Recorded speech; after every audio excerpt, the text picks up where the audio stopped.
From the Pushto by Andrew Lang.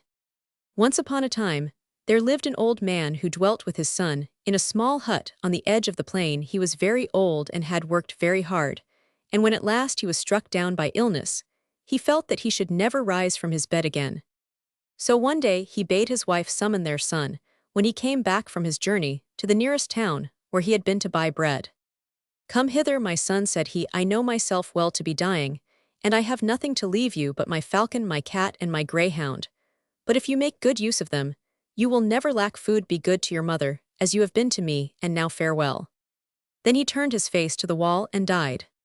There was great mourning in the hut for many days, but at length the son rose up, and calling to his greyhound, his cat, and his falcon, he left the house, saying that he would bring back something for dinner. Wandering over the plain, he noticed a troop of gazelles, and pointed to his greyhound to give chase. The dog soon brought down a fine fat beast, and slinging it over his shoulders, the young man turned homewards. On the way, however, he passed a pond, and as he approached, a cloud of birds flew into the air. Shaking his wrist, the falcon seated on it darted into the air and swooped down upon the quarry he had marked, which fell dead to the ground. The young man picked it up and put it in his pouch, and then went towards home again. Near the hut was a small barn in which he kept the produce of the little patch of corn, which grew close to the garden. Here, a rat ran out almost under his feet, followed by another and another, but quick as thought the cat was upon them, and not one escaped her. When all the rats were killed, the young man left the barn. He took the path leading to the door of the hut, but stopped on feeling a hand laid on his shoulder. "Young man," said the ogre, for such was the stranger, "you have been a good son, and you deserve the piece of luck which has befallen you this day. Come with me to that shining lake yonder and fear nothing." Wondering a little at what might be going to happen to him, the youth did as the ogre bade him, and when they reached the shore of the lake, the ogre turned and said to him, "Step into the water and shut your eyes. You will find yourself sinking slowly to the bottom. But take courage, all will go well. Only bring up as much silver as you can carry, and we will divide it between us." So the young man stepped bravely into the lake, and felt himself sinking, till he reached firm ground. At last in front of him lay 4 heaps of silver, and in the midst of them, a curious white shining stone, marked over with strange characters, such as he had never seen before. He picked it up in order to examine it more closely, and as he held it, the stone spoke. "As long as you hold me, all your wishes will come true," it said, "but hide me in your turban, and then call to the ogre that you are ready to come up." In a few minutes, the young man stood again by the shores of the lake. "Well, where is the silver?" asked the ogre, who was awaiting him. "Ah, my father, how can I tell you? So bewildered was I and so dazzled with the splendors of everything I saw that I stood like a statue, unable to move. Then, hearing steps approaching, I got frightened, and called to you, as you know." "You are no better than the rest," cried the ogre, and turned away in a rage. When he was out of sight, the young man took the stone from his turban and looked at it. "I want the finest camel that can be found, and the most splendid garments," said he. "Shut your eyes," then replied the stone, and he shut them, and when he opened them again, the camel that he had wished for was standing before him, while the festal robes of a desert prince hung from his shoulders. Mounting the camel, he whistled the falcon to his wrist, and followed by his greyhound and his cat, he started homewards. His mother was sewing at her door when this magnificent stranger rode up, and filled with surprise, she bowed low before him. "Don't you know me, mother?" he said with a laugh, and on hearing his voice, the good woman nearly fell to the ground with astonishment. "How have you got that camel and those clothes?" asked she. "Can a son of mine have committed murder in order to possess them?" "Do not be afraid, they are quite honestly come by," answered the youth. "I will explain all by and by, but now you must go to the palace, and tell the king I wish to marry his daughter." At these words, the mother thought her son had certainly gone mad, and stared blankly at him. The young man guessed what was in her heart, and replied with a smile, "Fear nothing, promise all that he asks, it will be fulfilled somehow." So she went to the palace, where she found the king sitting in the hall of justice, listening to the petitions of his people. The woman waited until all had been heard, and the hall was empty, and then went up and knelt before the throne. "My son has sent me to ask for the hand of the princess," said she. The king looked at her, and thought that she was mad, but instead of ordering his guards to turn her out, he answered gravely, "Before he can marry the princess, he must build me a palace of ice which can be warmed with fires, and wherein the rarest singing birds can live." "It shall be done, your majesty," said she, and got up and left the hall. Her son was anxiously awaiting her outside, the palace gates, dressed in the clothes that he wore every day. "Well, what have I got to do?" he asked impatiently, drawing his mother aside so that no one could overhear them. "Oh, something quite impossible, and I hope you will put the princess out of your head," she replied. "Well, but what is it?" persisted he. "Nothing but to build a palace of ice, wherein fires can burn that shall keep it so warm that the most delicate singing birds can live in it." "I thought it would be something much harder than that," exclaimed the young man. "I will see about it at once." And leaving his mother, he went into the country and took the stone from his turban. "I want a palace of ice that can be warmed with fires and filled with the rarest singing birds." "Shut your eyes then," said the stone, and he shut them, and when he opened them again, there was the palace more beautiful than anything he could have imagined, the fires throwing a soft pink glow over the ice. "It is fit even for the princess," thought he to himself. As soon as the king awoke next morning, he ran to the window, and there across the plain, he beheld the palace. "That young man must be a great wizard, he may be useful to me," and when the mother came again to tell him that his orders had been fulfilled, he received her with great honor, and bade her tell her son that the wedding was fixed for the following day. The princess was delighted with her new home, and with her husband also, and several days slipped happily by spent in turning over all the beautiful things that the palace contained. But at length, the young man grew tired of always staying inside walls, and he told his wife that the next day he must leave her for a few hours and go out hunting. "You will not mind?" he asked, and she answered as became a good wife. "Yes, of course, I shall mind, but I will spend the day in planning out some new dresses, and then it will be so delightful when you come back, you know." So the husband went off to hunt with the falcon on his wrist, and the greyhound, and the cat behind him, for the palace was so warm that even the cat did not mind living in it. No sooner had he gone than the ogre, who had been watching his chance for many days, knocked at the door of the palace. "I have just returned from a far country," he said, "and I have some of the largest and most brilliant stones in the world with me. The princess is known to love beautiful things, perhaps she might like to buy some." Now the princess had been wondering for many days what trimming she should put on her dresses, so that they should outshine the dresses of the other ladies at the court balls. Nothing that she thought of seemed good enough, so, when the message was brought that the ogre and his wares were below, she at once ordered that he should be brought to her chamber.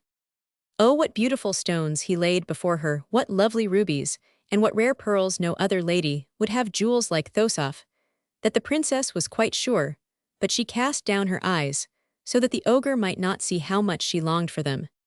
"I fear they are too costly for me," she said carelessly, "and besides, I have hardly need of any more jewels just now." "I have no particular wish to sell them myself," answered the ogre with equal indifference, "but I have a necklace of shining stones, which was left me by father, and one, the largest, engraven with weird characters, is missing. I have heard that it is in your husband's possession, and if you can get me that stone, you shall have any of these jewels that you choose. But you will have to pretend that you want it for yourself, and above all do not mention me, for he sets great store by it, and would never part with it to a stranger. Tomorrow I will return with some jewels yet finer than those I have with me today, so madam, farewell." Left alone, the princess began to think of many things, but chiefly as to whether she would persuade her husband to give her the stone or not. At one moment, she felt he had already bestowed so much upon her that it was a shame to ask for the only object he had kept back. No, it would be mean, she could not do it. But then those diamonds and those string of pearls. After all, they had only been married a week, and the pleasure of giving it to her ought to be far greater than the pleasure of keeping it for himself, and she was sure it would be. Well, that evening, when the young man had supped off his favorite dishes, which the princess took care to have specially prepared for him, she sat down close beside him and began stroking his head. For some time she did not speak, but listened attentively to all the adventures that had befallen him that day. "But I was thinking of you all the time," said he at the end, "and wishing that I could bring you back something you would like, but alas, what is there that you do not possess already?"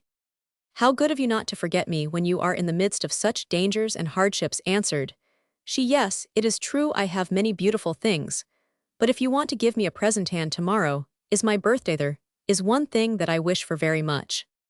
"And what is that?" "Of course you shall have it directly," he asked eagerly. "It is that bright stone which fell out of the folds of your turban a few days ago."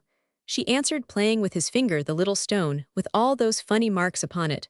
I never saw any stone like it before. The young man did not answer at first, then he said slowly, I have promised and therefore I must perform, but will you swear never to part from it, and to keep it safely about you always? More I cannot tell you, but I beg you earnestly to take heed to this. The princess was a little startled by his manner, and began to be sorry that she had ever listened to the ogre, but she did not like to draw back, and pretended to be immensely delighted at her new toy and kissed, and thanked her husband for it. After all, I needn't give it to the ogre, thought she, as she dropped off to sleep. Unluckily, the next morning the young man went hunting again, and the ogre who was watching knew this, and did not come till much later than before. At the moment that he knocked at the door of the palace, the princess had tired of all her employments, and her attendants were at their wits' end how to amuse her, when a tall negro dressed in scarlet came to announce that the ogre was below, and desired to know if the princess would speak to him. Bring him hither at once, cried she, springing up from her cushions, and forgetting all her resolves of the previous night. In another moment, she was bending with rapture over the glittering gems. Have you got it? Asked the ogre, in a whisper, for the princess ladies were standing as near as they dared to catch a glimpse of the beautiful jewels. Yes, here, she answered, slipping the stone from her sash, and placing it among the rest. Then she raised her voice, and began to talk quickly of the prices of the chains and necklaces, and after some bargaining, to deceive the attendants, she declared that she liked one string of pearls better than all the rest, and that the ogre might take away the other things, which were not half as valuable as he supposed. As you please, madam, said he, bowing himself out of the palace. Soon after he had gone, a curious thing happened. The princess carelessly touched the wall of her room, which was wont to reflect the warm red light of the fire on the hearth, and found her hand quite wet. She turned round, and was it her fancy, or did the fire burn more dimly than before? Hurriedly she passed into the picture gallery, where pools of water showed here and there on the floor, and a cold chill ran through her whole body. At that instant, her frightened ladies came running down the stairs, crying, Madam, madam, what has happened? The palace is disappearing under our eyes. My husband will be home very soon, answered the princess, who, though nearly as much frightened as her ladies, felt that she must set them a good example. Wait till then, and he will tell us what to do. So they waited, seated on the highest chairs they could find, wrapped in their warmest garments, and with piles of cushions under their feet, while the poor birds flew with numbed wings hither and thither, till they were so lucky as to discover an open window in some forgotten corner. Through this they vanished, and were seen no more. At last, when the princess and her ladies had been forced to leave the upper rooms, where the walls and floors had melted away, and to take refuge in the hall, the young man came home. He had ridden back along a winding road from which he did not see the palace till he was close upon it, and stood horrified at the spectacle before him. He knew in an instant that his wife must have betrayed his trust, but he would not reproach her, as she must be suffering enough already. Hurrying on, he sprang over all that was left of the palace walls, and the princess gave a cry of relief at the sight of him. Come quickly, he said, or you will be frozen to death. And a dreary little procession set out for the king's palace, the greyhound and the cat bringing up the rear.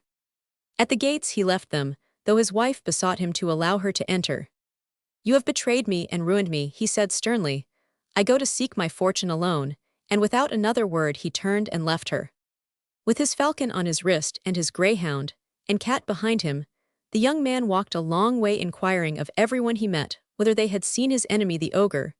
But nobody had. Then he bade his falcon fly up into the sky, up, and Upin try if his sharp eyes could discover the old thief. The bird had to go so high that he did not return for some hours, but he told his master that the ogre was lying asleep in a splendid palace in a far country on the shores of the sea.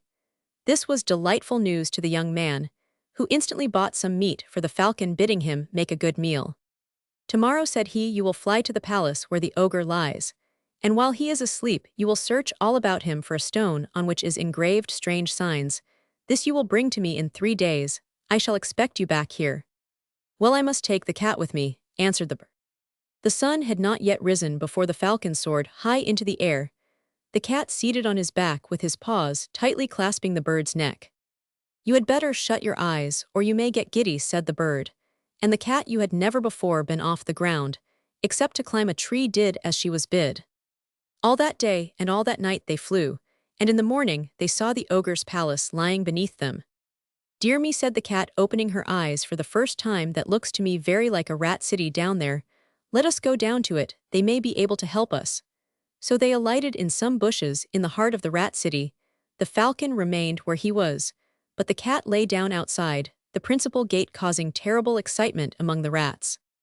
At length, seeing she did not move one bolder than the rest, put its head out of an upper window of the castle, and said in a trembling voice, "Why have you come here? What do you want? If it is anything in our power, tell us, and we will do it." "If you would have let me speak to you before, I would have told you that I come as a friend," replied the cat, "and I shall be greatly obliged if you would send 4 of the strongest and cunningest among you to do me a service." "Oh, we shall be delighted," answered the rat, much relieved. "But if you will inform me what it is you wish them to do, I shall be better able to judge who is most fitted for the post." "I thank you," said the cat. "Well, what they have to do is this: tonight they must burrow under the walls of the castle, and go up to the room where an ogre lies asleep. Somewhere about him he has hidden a stone on which are engraved strange signs. When they have found it, they must take it from him without his waking, and bring it to me." "Your orders shall be obeyed," replied the rat, and he went out to give his instructions. About midnight the cat, who was still sleeping before the gate, was awakened by some water flung at her by the head rat, who could not make up his mind to open the doors. "Here is the stone you wanted," said he, when the cat started up with a loud mew. "If you will hold up your paws, I will drop it down." And so he Roman 999. "And now farewell," continued the rat, "you have a long way to go, and will do well to start before daybreak." "Your counsel is good," replied the cat, smiling to itself, and putting the stone in her mouth, she went off to seek the falcon. Now all this time neither the cat nor the falcon had had any food, and the falcon soon got tired carrying such a heavy burden. When night arrived, he declared he could go no further, but would spend it on the banks of a river. "And it is my turn to take care of the stone," said he, "or it will seem as if you had done everything, and I nothing." "No, I got it, and I will keep it," answered the cat, who was tired and cross, and they began a fine quarrel. But unluckily in the midst of it, the cat raised her voice, and the stone fell into the ear of a big fish which happened to be swimming by, and though both the cat and the falcon sprang into the water after it, they were too late. Half drowned and more than half choked, the 2 faithful servants scrambled back to land again. The falcon flew to a tree and spread his wings in the sun to dry. But the cat, after giving herself a good shake, began to scratch up the sandy banks and to throw the bits into the stream. "What are you doing that for?" asked a little fish. "Do you know that you are making the water quite muddy?" "That doesn't matter at all to me," answered the cat. "I am going to fill up all the river so that the fishes may die." "That is very unkind, as we have never done you any harm," replied the fish. "Why are you so angry with us?" "Because one of you has got a stone of many a stone, with strange signs upon it, which dropped into the water. If you will promise to get it back for me, why, perhaps I will leave your river alone." "I will certainly try," answered the fish in a great hurry, "but you must have a little patience, as it may not be an easy task." And in an instant his scales might be seen flashing quickly along.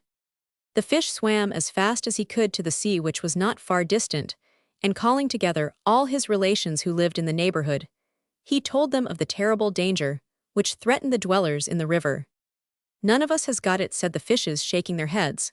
"But in the bay yonder, there is a tunny who, although he is so old, always goes everywhere. He will be able to tell you about it, if anyone can." So the little fish swam off to the tunny, and again related his story. "Why, I was up that river only a few hours ago," cried the tunny, "and as I was coming back, something fell into my ear, and there it is still, for I went to sleep when I got home and forgot all about it. Perhaps it may be what you want," and stretching up his tail, he whisked out the stone. "Yes, I think that must be it," said the fish with joy, and taking the stone in his mouth, he carried it to the place where the cat was waiting for him. "I am much obliged to you," said the cat, as the fish laid the stone on the sand, "and to reward you, I will let your river alone." And she mounted the falcon's back, and they flew to their master. Ah, how glad he was to see them again with the magic stone in their possession. In a moment he had wished for a palace, but this time it was of green marble, and then he wished for the princess and her ladies to occupy it, and there they lived for many years. And when the old king died, the princess' husband reigned in his stead.